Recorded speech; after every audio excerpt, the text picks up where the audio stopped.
Selamat pagi, salam olahraga lah ya. Pagi ini saya berada di RRI Solo untuk bincang-bincang begitu, bahwa Solo ini akan menjadi salah satu venue di World Cup Under 20 yang akan digelar pada Mei yang akan datang. Saya menjadi salah satu yang akan tanya penyiar RRI bagaimana tanggapannya tentang Piala Dunia di Stadion Manahan. Salam olahraga.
Kalau sini kan PSSI.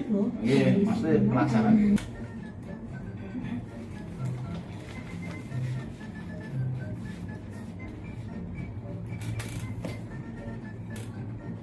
Selamat pagi pendengar RRI Program 1 dimanapun Anda berada. Kembali kita menyatu di Sorot Prestasi. Di kesempatan hari ini kita bicara terkait Piala Dunia. Tentu hal ini menarik ya. Terlebih Indonesia menjadi tuan rumah. Oke. Dan nanti seperti biasa Anda nanti bisa bergabung pendengar di 638 055 atau WA juga di 081 3900 15525. Pentas kejuaraan Piala Dunia FIFA U20 yang akan berlangsung di Indonesia tentu menjadi momen kebangkitan sepak bola Indonesia. Peningkatan prestasi dari tim U20 dan kesuksesan penyelenggaraan menjadi tanggung jawab PSSI. Itu juga menjadi target di ajang yang akan bergulir 20 Mei hingga 11 Juni yang sedianya memang 2021 namun terkendala Covid. Dan kita ketahui juga ini akan menjadi perhatian dunia, apalagi pelaksanaan kejuaraan Piala Dunia U20 ini bertepatan dengan terbentuknya kepengurusan baru PSSI, sehingga tepat jika digadang-gadang untuk momen kebangkitan, termasuk juga kebangkitan prestasi timnas yang diharapkan bisa lolos ke 16 besar.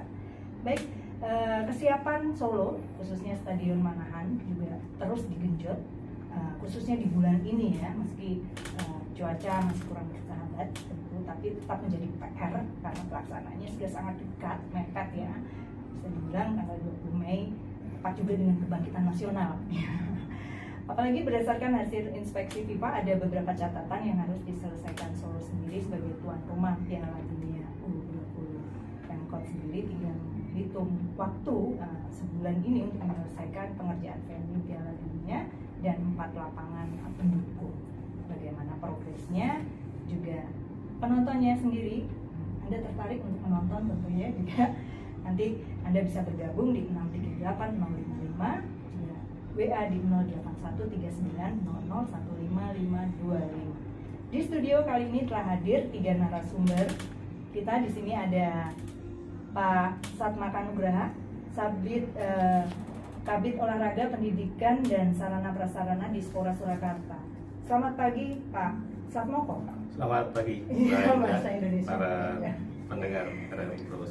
Iya, selamat pagi. Semangat Bapak, salam olahraga. Jaya. Oke, siap. Juga ada ini Mas Isnaini, Wasekjen Pasopati. Semangat. Selamat pagi. Iya.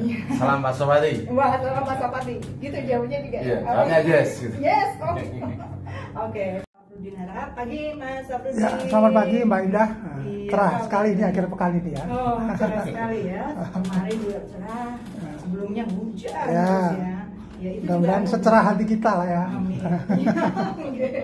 Iya. Oke. Persiapan tentu juga untuk warga Solo semuanya ya. Ramah kerasnya mana untuk Piala Dunia U20. Monggo. Baik, terima kasih Mbak Ida. Jadi memang Stadion Manahan ditunjuk menjadi salah satu venue penyelenggaraan Piala Dunia U20 nanti di bulan Mei sampai Juni.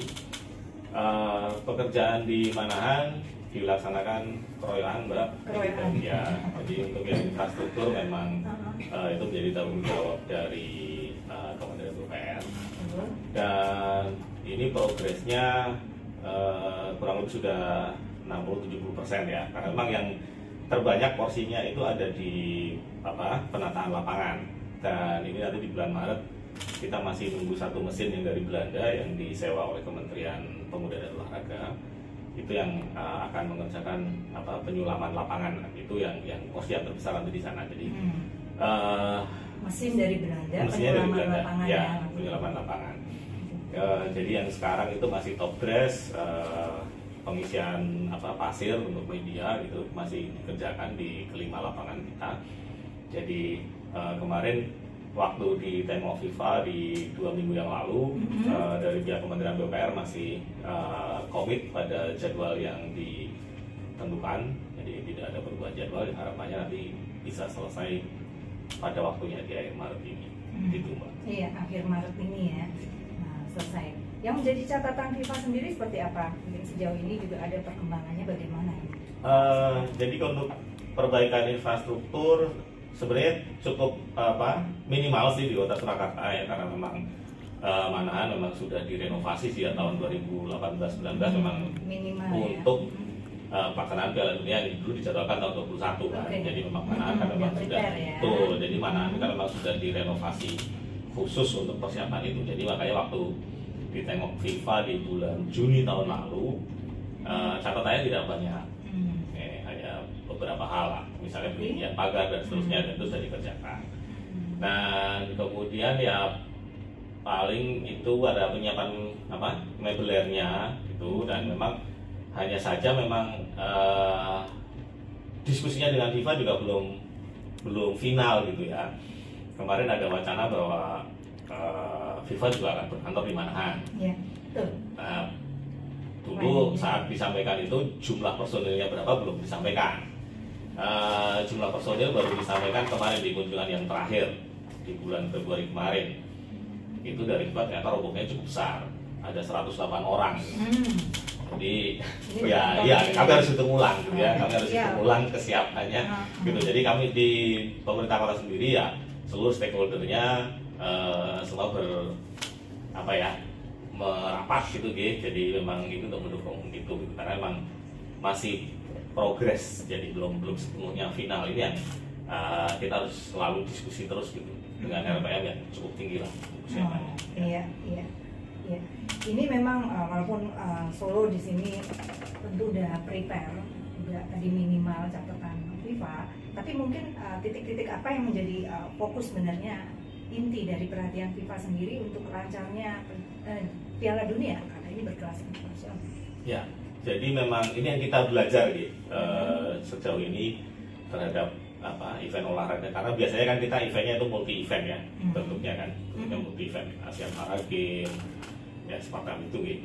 Nah ini kan single event, dan ternyata memang FIFA itu sangat concern bahwa sepak bola itu menjadi sebuah pertunjukan, entertainment. Nah di sisi ini itu yang menjadi penekanan FIFA kemarin. Jadi walaupun memang di liga itu sudah biasa ada siaran televisi terhadap pertandingan liga, nah FIFA lebih dari itu gitu ya, titik kameranya dia lebih banyak, lalu angle-angle pengambilannya juga ternyata lebih berbeda sudutnya gitu ya. Selama ini kan kita pasrahkan kepada pihak penyiar gitu kan, penyiaran.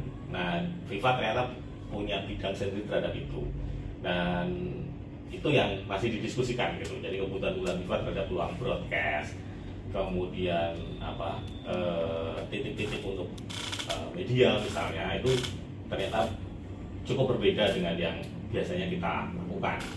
Jadi misalnya untuk media tribun itu dibutuhkan meja yang lebih besar, kemudian juga ada untuk media di tepi lapangan itu kita harus menyiapkan 50 titik kursi 50 titik untuk untuk media. Untuk media. Iya, jadi kita harus menyiapkan 50 titik, dan di situ harus ada kabel listrik dan internet. Jadi sepanjang lapangan kurang lebih 110 meter. Nah, ini juga hal yang baru bagi kita. Itu Mbak, juga penambahan platform kamera. Nah, ini yang memang pekerjaan konstruksi agak banyak di situ. Iya. Itu yang menjadi salah satu ya, intinya entertain. Iya, entertainment. Itu penyajian ke khalayak ya, intinya seperti itu juga tadi ada memang perhatian media memang harus semua berkolaborasi dari manapun akan hadir di Indonesia. Betul. Di Solo. Tentu ini jadi sebuah perhatian yang serius juga dari FIFA, karena memang standar FIFA ya. Standar FIFA harus sesuai standar FIFA. Ya, itu tadi kalau secara infrastruktur mungkin kalau kita bicara tempat ganti, kemudian lapangan untuk latihan peserta, toilet dan sebagainya sudah fix. Sudah siap. Kemudian untuk parkir yang sempat menjadi soal penerangan jalan ini juga masih menjadi perhatian. Ya, penerangan. Jadi memang itu memang sudah saya tahu cukup lama ya, di mana selama ini juga dianggap gelap. Iya gitu, betul. Ya. Kalau lewat sana gelap gitu. Ya, ini kita dari Kementerian PUPR akan menambahkan beberapa titik lampu. Juga untuk keamanan itu ada penambahan CCTV juga. Nah, nanti kemudian dari pemerintah kota juga akan menambahkan juga di penerangan di mana nantinya. Oke, ya. Monggo, Mas Afril. Saya sepakat dengan Mas Afril tadi ya. Ada sejarah baru di Kota Solo, yaitu menggelar Piala Dunia. Nah, ini luar biasa, bahkan baru kali ini ada Piala Dunia di negara kita di Indonesia. Sangat bangga sekali, apalagi ditunjuk sebagai tuan rumah, ini luar biasa. Jadi harapan teman-teman bisa melihat pemain kelas dunia di Kota Solo bisa terwujud saat besok tanggal 20 sampai tanggal 11 Juni itu. Kita akan meriahkan, kita akan datang berbondong-bondong ke Manahan menyaksikan. Seperti Mas Afril tadi, kita menikmati pertandingan, katakan sepak bola hiburan di sini.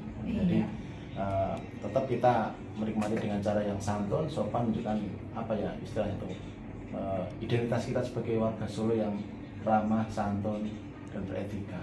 Jadi seperti itu. Jadi tetap tertib. Ya, karena kan kita juga punya PR besar di kalangan supporter. Bagaimana membawa nama baik kota kita masing-masing di kancah Indonesia lah, apalagi ini internasional ini, ya kan? Jangan sampai ada hal yang membuat catatan khusus di FIFA terkait dengan pelaksanaan ini. Jadi kita bersama-sama mungkin mensukseskan kegiatan Piala Dunia ini dan dengan tertib dan aman. Iya, itu ya, sudah menjadi komitmen kami ya kan? Dari supporter Pasopati. Apalagi ini tentu menjadi tantangan juga ya. Semoga semua memang akan menjadi, semua yakin akan lebih baik ya. Pasca tragedi Kanjuruhan itu tentu di sini yang banyak yang meninggal, 100-an lebih. Kemudian di sini upaya Presiden Jokowi sendiri sehingga Indonesia tidak dikenai sanksi FIFA. Tentu ini menjadi cambuk untuk istilahnya tertib. Sempat was-was juga kemarin. Jadi apa enggak ini? Jadi apa enggak gitu ya. Akhirnya alhamdulillah langsung yang kita tunggu seperti disampaikan tadi. Ya mungkin nanti Indonesia tidak main di Solo tidak apa-apa lah. Karena ini aturan dari saya, yang penting di Solo ada permainan sepak bola, kita dapat hiburan, dan harapannya nanti final ya di tempat Solo, harapannya nanti kita nggak tahu, dan Indonesia yang masuk kita bisa lihat. Tapi nanti tergantung dari panitia gitu. Betul, karena ini memang dilaksanakan berpencar juga ya Pak ya di ini nanti 20 Mei memang Hari Kebangkitan Nasional ya. Tapi juga ini dinilai diharap digadang-gadang untuk menjadi kebangkitan sepak bola Indonesia. Iya. Wabil khusus Solo ini ada catatan tersendiri kan. Kita bicara tentang stadion, tentang saya ingin flashback juga supaya masyarakat kita ini terutama warga Solo ini kebanggaan terhadap tim nasional, kebanggaan terhadap sepak bola nasional ini tinggi, bahwa di Solo ini kan sudah banyak sekali event-event internasional ya sepak bola. Saya masih ingat Bu, di Solo ini dulu Stadion Sriwedari pernah dijadikan tempat pertandingan Piala Asia ya. Waktu itu tim tahun 85. Saya masih dalam catatan saya 14 Agustus tahun 1985. Saya nonton tim nasional Indonesia lawan Filipina, menang 1-0. Waktu itu Indonesia diwakili oleh PSSI Garuda ya, pelatihnya dari Brasil. Pemainnya ada kipernya Hermansyah, kipernya backnya Marzukinya Ahmad, Anja Rahmono, kemudian Aji Ridwan Mas. Nah, kemudian ada lagi sekitar tahun tidak lama, 3 tahun setelah itu ada Piala Asia lagi di Stadion Sriwedari. Waktu itu ada tim Irak, tim Iran, Syria main di Stadion Sriwedari. Saya masih sekolah Bu waktu itu nonton. Bangganya luar biasa karena kita dekat dengan itu. Waktu itu saya masih ingat Stadion Sriwedari itu lane-nya itu, garisnya itu kan masih pakai kapur gitu. Kalau sekarang kan cat ya Pak Sabta. Masih kapur itu, ada pemain dari Iran itu jatuh itu kelilipan gitu. Yang pas saya ingat itu. Nah, kemudian muncullah Stadion Manahan, ada ajang AFC Cup, ada Liga Champion Asia, dan terutama adalah friendly game ya, pertandingan persahabatan Indonesia lawan Malaysia, lawan Singapura dan sebagainya, dan stadion itu pasti penuh. Nah, inilah kebanggaan kita terhadap Stadion Manahan. Kita berterima kasih kepada pendiri, pembangun Stadion Manahan ya, karena Stadion Manahan ini adalah monumen monumen olahraga yang luar biasa bagi warga Solo. Meskipun monumen PON atau monumen olahraga itu ada di Stadion Sriwedari, tapi Stadion Manahan itu adalah monumen kebanggaan ya. Sekarang ditata dengan bagus ya. Kemudian di shelter-shelternya juga ditata. Kemudian mungkin nanti akan ada penambahan lagi nggak Pak Sabta? Venue-venue-nya bagaimana? Dulu sebelum Stadion Manahan dipakai itu ada velodrome yang lebih dulu dibangun. Itu udah kebanggaan tersendiri. Ada balap sepeda yang tidak semua kota di Indonesia punya velodrome. Manahan punya ya. Ada kolam renangnya yang nggak jauh. Nah, kalau yang gornya itu kapan Pak jadinya Pak? Gor yang sebelah timur indoor itu. Ya, kita berharap tahun ini bisa selesai. Wah, luar biasa. Kita sangat senang sekali. Dulu Gor Manahan kita punya aja bangga ya. Tidak setiap kota punya ya. Ini tadi besar, kapasitasnya bisa berapa itu nanti Pak? Gor indoor itu tipenya tipe B internasional Pak. Jadi mungkin sekitar 10 ribuan ya? Oh, enggak sampai. Ya. Tapi sudah representatif ya. Nah, itulah. Ini saya sebagai warga masyarakat menyorotinya tentang hal itu Pak. Tentang kebanggaan kita terhadap Stadion Manahan, terhadap event olahraga yang digelar di Kota Solo. Begitu, Mbak Ida. Iya. Demikianlah tadi acara talkshow kita di RRI Solo ya, tentang World Cup U20 di Stadion Manahan yang akan datang. Mudah-mudahan bisa bermanfaat gitu ya. Ada info-info gitu, info baru, dan mudah-mudahan acara ini juga bisa lancar World Cup-nya gitu. Sekian, salam olahraga.